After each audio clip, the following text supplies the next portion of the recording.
ইছামতি নদীর পাড়ে গড়ে ওঠা একটা ছোট্ট শহর, যেখান থেকে বাংলাদেশকে খুব কাছ থেকে দেখা যায়। টাকি টাকির একটা ছোট্ট ব্লগে তোমাদের স্বাগত।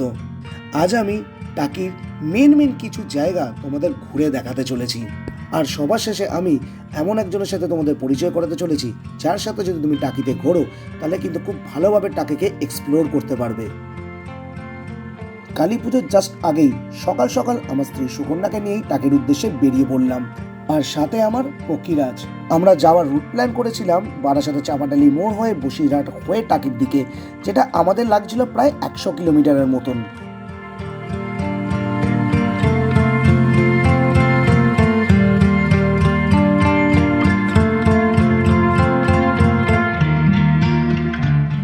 আমরা তো চাপাডালি মোড় ক্রস করলাম না কিছুক্ষণ আগে। আপাতত চাপাডালি মোড় ক্রস করেছি, ক্রস করে নিয়ে প্রচণ্ড ক্যালম্যাল করছে। ঠিক আছে, আপাতত চাপাডালি মোড় ক্রস করে এখন কত কিলোমিটার, 6-7 কিলোমিটার দূরে, 6-7 কিলোমিটার দূরে রয়েছে। আপাতত একটা জায়গায় খেতে এসেছি, খেতে আবার টাকির দিকে রওনা দেবো। আর কিছু আওয়াজ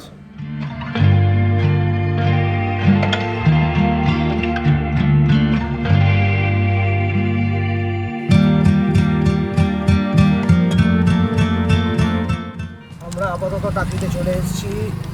এসে আপাতত সুব্রতদার টোটো লোড করেছি। আপাতত দেখি আমরা এখন আপাতত কোথায় যাচ্ছি, জানি না। সুব্রতদা যেখানে নিয়ে যাবে সেখানে নিয়ে যাবো। কি বলবি? খুব গরম লাগছে, একটু জল খেয়ে নিই তারপরে বলবো। বলে খুব গরম লাগছে। দেখো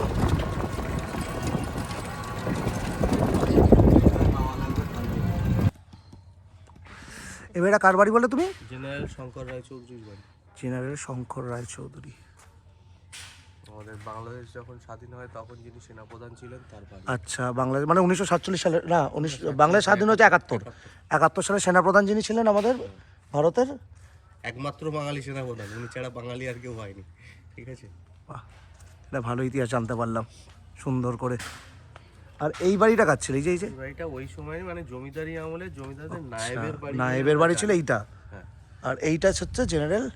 ওই বাড়িটা মেনটেন্স হয়নি, এই বাড়িটা মেনটেন্স হয়েছে। একই টাইমের বাড়ি দুটো, এটা মেনটেন্স হয়।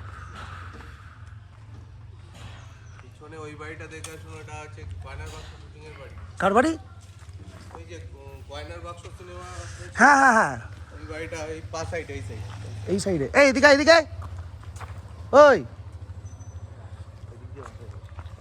এই যে বাড়িটা, হলুদ বাড়িটা, আচ্ছা এটা হচ্ছে গয়নার বাক্স সিনেমা শুটিং হয়েছিল। আচ্ছা, এই হলুদ বাড়িটা তো হয়েছিল গয়নার বাক্স সিনেমা, তাই তো?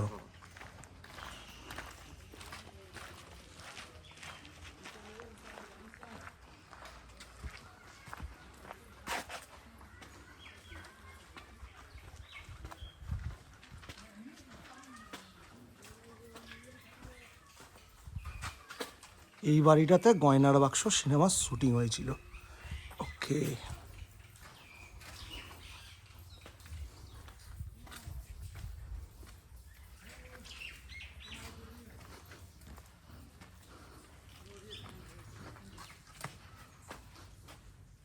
যেহেতু 150 বছরের পুরনো বোদনতলা। মদনতলা বলতে?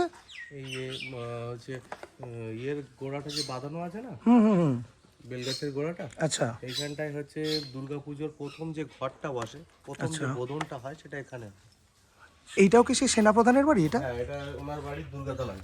আচ্ছা, এটা ওনার বাড়ি দুর্গা দালান। ওকে, এগুলো আমাকে বলতে দিবি, আমি ইতিহাস ভালো জানি। তুই বলবি না, তুই বললে সব গুলিয়ে ফেলবি, মনে রাখতে না পেরে। এই হচ্ছে দুর্গা দালান। আর এই দুর্গা দালানে আরো একটা জিনিস বলে দিই, বলো। এটা হচ্ছে প্রসেনজিতের যে শঙ্খচিল সিনেমা, শঙ্করচিল সিনেমা, সেই সিনেমা শুটিং হয়েছিল এখানে। আচ্ছা ঠিক আছে, মানে এটা ওই করোনার পর মেনটেন্স হয়েছে, তার আগে একটু ভাঙাচোরা অবস্থাতেই ছিল, সেই অবস্থাতেই শুটিং হয়েছিল। আচ্ছা, পিছনে এইখানটায় আগে মহিষ বলি হতো। মহিষ বলি? বাবা, বহু বছর এখন তো বহু বছর আগের কথা। হ্যাঁ, বহু এখন তো বলি বোধহয় বন্ধ করে দিয়েছে। বন্ধ হয়ে গেছে। এইটা এখানটায় ইয়ে করা আছে, এখানটায় এইটা এনাদের যে এই মানে এই মন্দিরের যিনি পুরোহিত ছিলেন, আচ্ছা, স্মৃতিসৌধ আছে এটা বানানো। মানে প্রথম যিনি? না, এনাদের পারিবারিক একজন পুরোহিত আচ্ছা ছিলেন সেটা। আচ্ছা, আমরা যে পাম্প ইউজ করি বা স্যালো সিস্টেম, তার ফার্স্ট ভার্সন হচ্ছে এটা। এবং এটা যখন তৈরি তখন মানে টাকির লোকের বা এদিককার লোকের জলের সমস্যা, খাওয়ার জলের খুবই সমস্যা ছিল। মানে আজ থেকে প্রায় 150 বছর আগে।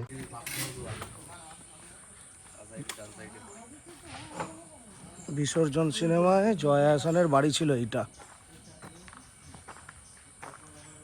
কি সুন্দর না?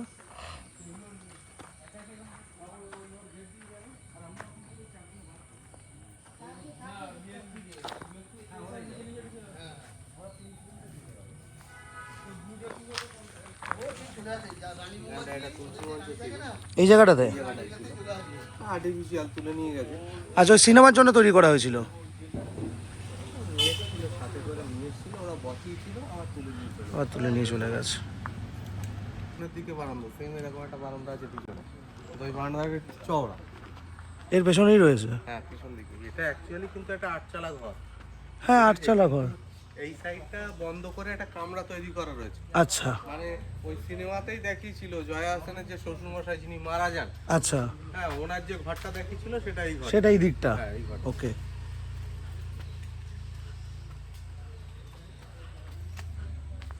আচ্ছা, পেছন দিকের বারান্দাটা হচ্ছে এইটা।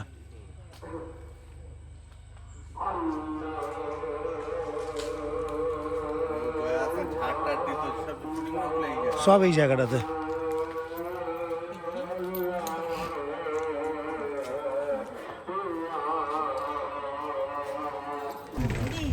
আমি জীবনে প্রথম শিয়াল দেখলাম, কোদের শিয়াল দেখিনি।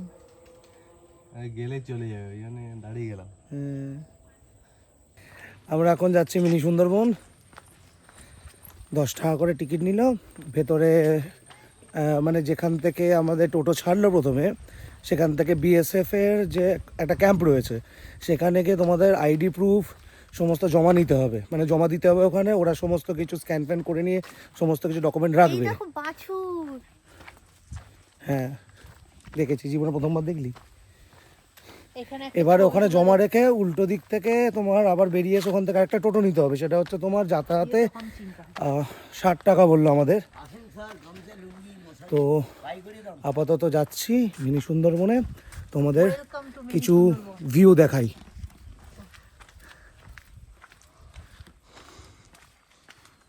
তুই বললি না আমি রাস্তাটা কি করে চিনলাম? ছবি দেখেছিলিস তো? এইখানেই তো ছবিটা তুলেছিলাম আগের বারে। সুস্মিতার ছবি দেখেছিলাম, ওই জন্য রাস্তাটা। সুস্মিতার ছবি করতে গে ভাবি তুই? সুস্মিতার এখানে একটা ছবি ছিল, ওকে এসেছিল, ছবি তুলেছিল তো, ওই জায়গাটা করে ছবি তুলেছিল এরকম বসে। এই জায়গাগুলো দেখছিস যে মাটি মাটি হয়ে রয়েছে, এইগুলো যখন জোয়ার থাকে না, পুরো জলে ডুবে যায় এগুলো। সুন্দরী গাছ একটু সামনে গিয়ে পাবি। খেজুর গাছ মনে হয়। না না, খেজুর গাছ কি? এটা খেজুর গাছ এত নিচে হয় নাকি? এই খেজুর গাছ ছোট হয় তো, এই কি রে? খেজুর গাছ বড় হয়? কি বলিস? এটা খেজুর গাছ? ইয়েস, একদম একদম। এখানে তাল গাছ আর খেজুর গাছে গুলো আছে। হতে পারে। না না, তাল গাছ খেজুর গাছে করলে না, খেজুর গাছ বড় হয়। এই যে জায়গাটা দেখছিস না, এখান থেকে একটা ব্রিজ মতো রয়েছে। এই জায়গাটা, ওই জায়গাটা বাংলাদেশ মানে খুব কাছে দেখা যায়। কতটা কাছে দেখতে পাচ্ছিস? ওই যে দূরে দেখা যাচ্ছে, ওটা বাংলাদেশ, এর ইন্ডিয়া। ফুল বেরিয়েছে, দেখেছিস? শ্বাসমূল বেরিয়েছে। তারপরে এইগুলোই সুন্দরী গাছ। না, এইটা আচ্ছা, ও শঙ্কর রায় চৌধুরী নিজের বাড়ির ঘাট হচ্ছে এইটা, পেছনেরটা। ব্যাপারটা হচ্ছে আমাদের এখানে যে 4টে জমি, চারটিতে টোটাল 4টে জমিদার বাড়ি। আচ্ছা 4টে জমিদার বাড়ি দিক অনুযায়ী নাম আছে। দিক অনুযায়ী নামকরণ করা, উত্তর বাড়ি, দক্ষিণ বাড়ি, পূর্ব বাড়ি, পশ্চিম বাড়ি। এটা শঙ্করাচার্য বাড়িটা হচ্ছে উত্তর বাড়ি। তার মানে এটা উত্তর দিক। এইটাই আচ্ছা, ঠিক আছে। আর এইটা হচ্ছে শঙ্করাচার্য বাড়ির ঘাট। প্রত্যেকটা বাড়িতে মানে 4টে বাড়িরই আলাদা আলাদা ঘাট ছিল। একটা তো 4টে ঘাট মানে ওয়ার্কিং কন্ডিশনে নেই, যে কারণে ওই শুধুমাত্র রাজবাড়ি ঘাটটা ইউজ হয়। এই ঘাটটা দিয়ে শুধুমাত্র শঙ্কর রায়চৌধুরী বাড়ির ঠাকুরটাই বিসর্জন হয়, অন্য কোনো ঠাকুর বিসর্জন হওয়ার পারমিশন নেই এখানে। বাদ বাকি যা ঠাকুর টাকিতে যা পুজো হয় সব সব মেন ওই ঘাট এক থেকে। এক ঘাট থেকে। কি হয় 400 বছরের পুরনো মন্দির এটা।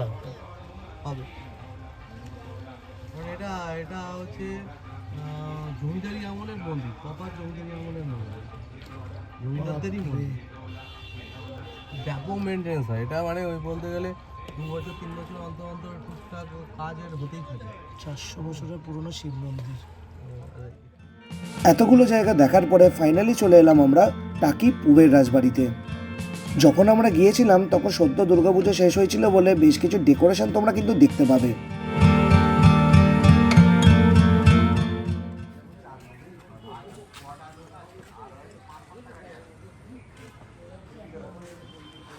প্রবেশ নিষেধ, টাকি পুবের রাজবাড়ি।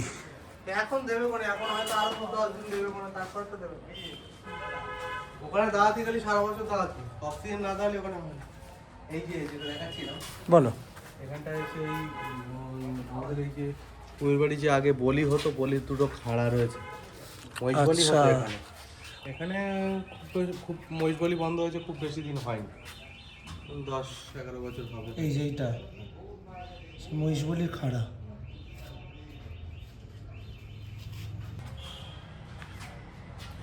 এইসব জায়গার বারে ভেতরটা ঢোকা যায়নি, ভেতরটা পুরো কাপড় দিয়ে ঘেরা ছিল পুরো একদম।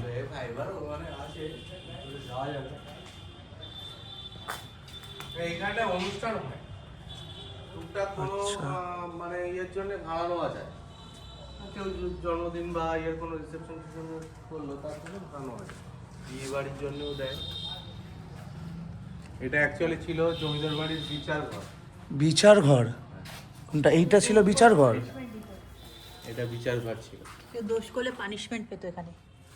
মানে সেই আগেকার দিনে জমিদাররা সেই বসতো না, হ্যাঁ, এই কি হয়েছে এরকম একটা বিচার করার ব্যাপার জন্য, এইটা সেই যেগুলো গ্রাম পঞ্চায়েত থেকে করে আর কি।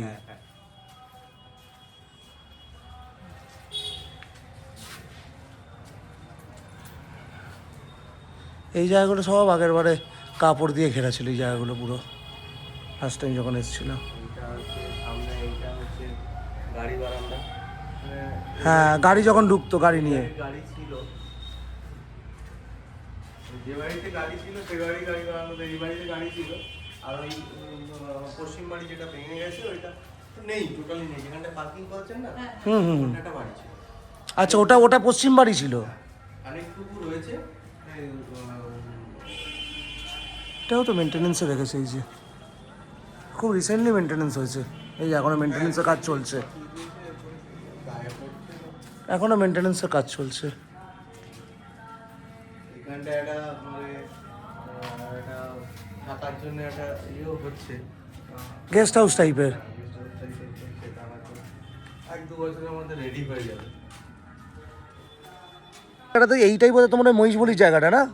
এখন এখানে পাঠা বলি হয়, বা চাল কুমড়ো বলি হয় বা আগ বলি হয়, কিন্তু হচ্ছে আগে মহিষ বলি হতো অ্যাকচুয়ালি ওই জায়গাটা, হচ্ছে হাতটা রয়েছে যেটা, আচ্ছা, ওইখানটা হতো মহিষ বলি, এখানটা হতো না, এখানটা এখন তুলে এনে ওটা বসিয়েছে।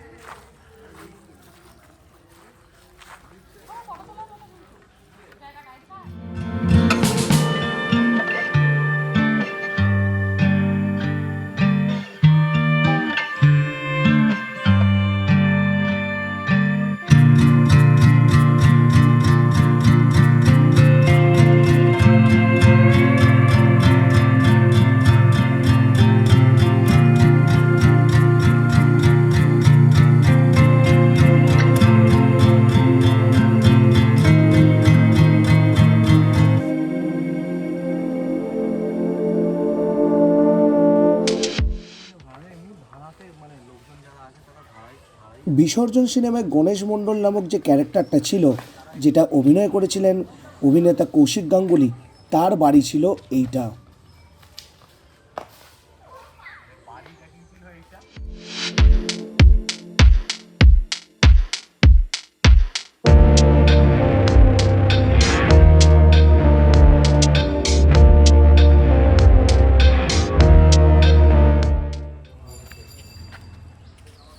আমাদের ইয়ের মতো শকুন্তলা শকুন্তলা কালী মন্দিরের মতন, এই যে কুলেশ্বরী কালী মন্দির।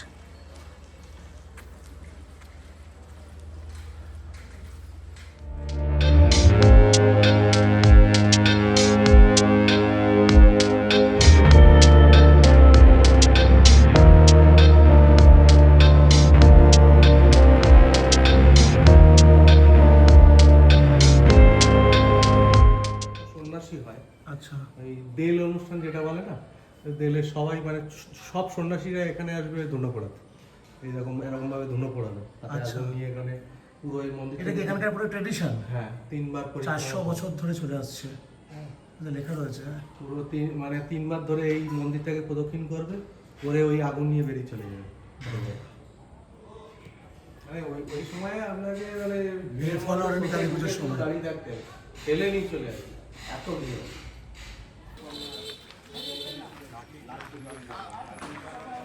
ত্রিশক্তি মন্দির,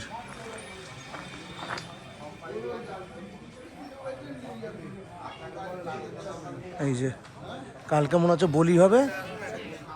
এই মন্দিরটা হলো টাকি ত্রিশক্তি কালী মন্দির। একটু আগেই আমি তোমাদেরকে মা কুলেশ্বরী কালী মন্দির দেখালাম, আর যেটা ছিল টাকির জমিদারদের কুলদেবতার মন্দির। আর সেই মা কুলেশ্বরীরই একটা প্রতিরূপ তোমরা এই মন্দিরে দেখতে পাবে। সাথে মা ভদ্রকালী বা নীল সরস্বতী এবং মা বগলার মূর্তি এখানে প্রতিষ্ঠিত করা হয়েছে। যেহেতু মায়ের 3টে শক্তির এখানে মূর্তি প্রতিষ্ঠিত করা হয়েছে, তাই জন্য এই মন্দিরটার নাম ত্রিশক্তি মন্দির।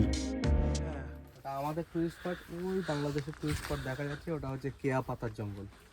ওই যে ঘন জঙ্গলটা? হ্যাঁ, ঘন জঙ্গলটা, ওটা কেয়া পাতার জঙ্গল? কেয়া পাতার জঙ্গল বাংলাদেশের। ওটা টুরিস্ট স্পট ওদের? হ্যাঁ, ওদের টুরিস্ট স্পট। ওখান দিয়ে ওই সিনেমাটা সিরিয়ালটা হচ্ছে কেয়া পাতার নৌকো? না, ওখান দিয়ে হয়নি, মানে ওটা নিয়ে হয়তো হয়েছে, হয়তো ওটা নিয়ে হয়েছে। হ্যাঁ, ওটা নিয়ে হয়েছে। ভাটা পড়ে গেছে? না, ভাটা না, এগুলো সব হচ্ছে ওই ভাটার এই যে ইটের ভাটা, ও ডগ এখানে হচ্ছে ওই পলি জমায়, ওই পলির মাটিগুলোকে তুলে নিয়ে ওখানে নিয়ে যায়, নিয়ে গিয়ে ওখানে ইয়ে করে।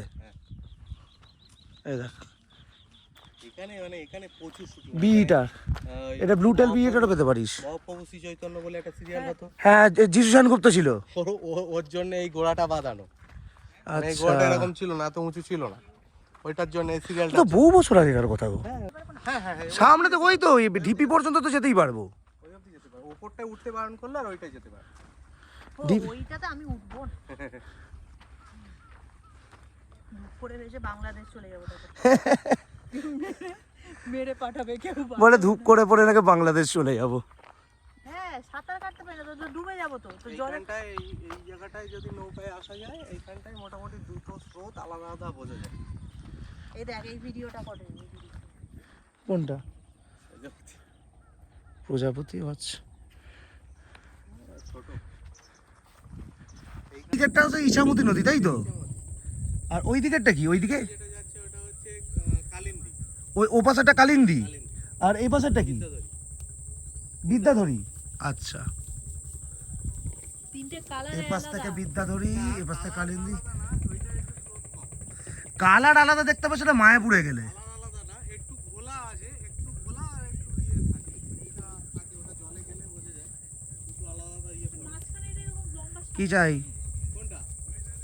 চড়া, নদীর চড়া তো এইখানটা হয়তো এ দেখ বাংলাদেশের ইয়ে। দেখছেন না, হয়তো দেখা যাচ্ছে কোনো নৌকা গেছে। এইখানে অ্যাকচুয়ালি ইছামতি নদীটা পুরোপুরি বাঁদিক চেপে একদম মোহনা হয়ে একদম বঙ্গোপসাগরে মিলিত হচ্ছে।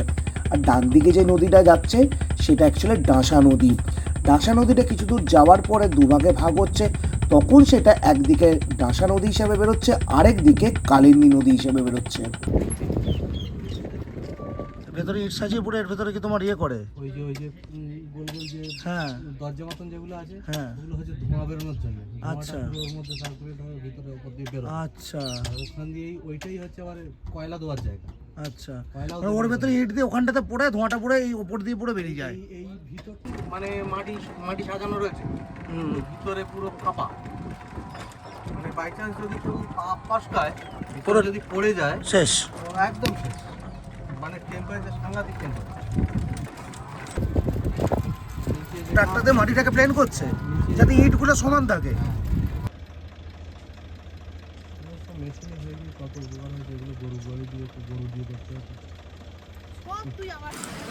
ফাইনালি লাঞ্চের টাইম হয়ে গেল। কটা বাজে এখন? 4:10 থেকে 4:10। লাঞ্চের টাইম শুরু। চলো লাঞ্চ করে এবারে সিধে বাড়ির দিকে রওনা। আমরা লাঞ্চ করেছিলাম জিএফসি হোটেল থেকে, আর এখানকার রান্নার কোয়ালিটি খুবই ভালো ছিল। প্রতিটা রান্না টেস্টি ছিল আর কোয়ালিটি খুবই ভালো ছিল। তোমরা যদি টাকি আসো তোমরা কিন্তু জিএফসি হোটেল থেকে কিন্তু খাবার কিন্তু ট্রাই করতে পারো, খুবই ভালো লাগবে তোমাদের। আমাদের আজকে ঘোরা কমপ্লিট হলো। ঘোরাতে আমাদের সুব্রত দা প্রচণ্ড পরিমাণে হেল্প করেছে, আর খুব ভালো ভালো জায়গা ঘুরিয়েছে, খুব সুন্দর সুন্দর জায়গাগুলো ঘুরিয়েছে, যেই জায়গাগুলো খুবই ভালো, মানে খুব আহামরি আমি বলবো না যে সব জায়গা আমি বলবো না, যেখানে যেই জায়গাটার জন্য পুরোপুরিভাবে টাকি বিখ্যাত, মানে টাকির হিস্ট্রি, টাকি কীভাবে তৈরি হয়েছে, টাকিতে বড় বড় মন্দির থেকে শুরু করে সমস্ত কিছু সুব্রত দা আমাদের দেখিয়েছে। আর আমি তোমাদেরকে সুব্রত দার সাথে একবার কথা বলাচ্ছি। সুব্রত দার নাম্বারটা দিয়ে দেবে। তোমরা যখন যদি কোথাও টাকিতে আসো কখনো, তাহলে সুব্রত দার সাথে কন্ট্যাক্ট করবে। সুব্রত দা তোমাদের টোটো করে পুরো টাকি খুব সুন্দরভাবে ঘুরিয়ে দেবে। সুব্রত দা, তোমার ফোন নাম্বারটা একটু বলে দাও। 8972341756 89723947 8972341756। ঠিক আছে, তোমরা সবাই সুব্রতদাকে দেখে রাখো, সুব্রতদার সাথে কন্ট্যাক্ট করে নেবে। আর চেষ্টা করবে সুব্রতদাকে অ্যাটলিস্ট আগের দিনকে জানিয়ে দেওয়ার জন্য, যাতে সুব্রতদা দিনটা আগে তোমাদের জন্য বুক রাখে। এবং সেক্ষেত্রে আরও একটা সুবিধা যেটা হবে, আপনারা কিভাবে ঘুরতে চাইছেন, কিভাবে কি করতে চাইছেন, তার পুরো গাইডটা আমি করে দিতে পারবো। ইভেন সুব্রতদা সুন্দরবন ট্যুরও পর্যন্ত করায়। আপনারা সুন্দরবন ট্যুরের জন্য সুব্রতদার সাথে কিন্তু কন্ট্যাক্ট করতে পারেন। তো আজকে ব্লগ এখানে আপাতত এন্ড করছি। তো ব্লগে দেখা হচ্ছে আগামী ব্লগে তোমাদের সাথে নেক্সট টাইম। চলো টাটা।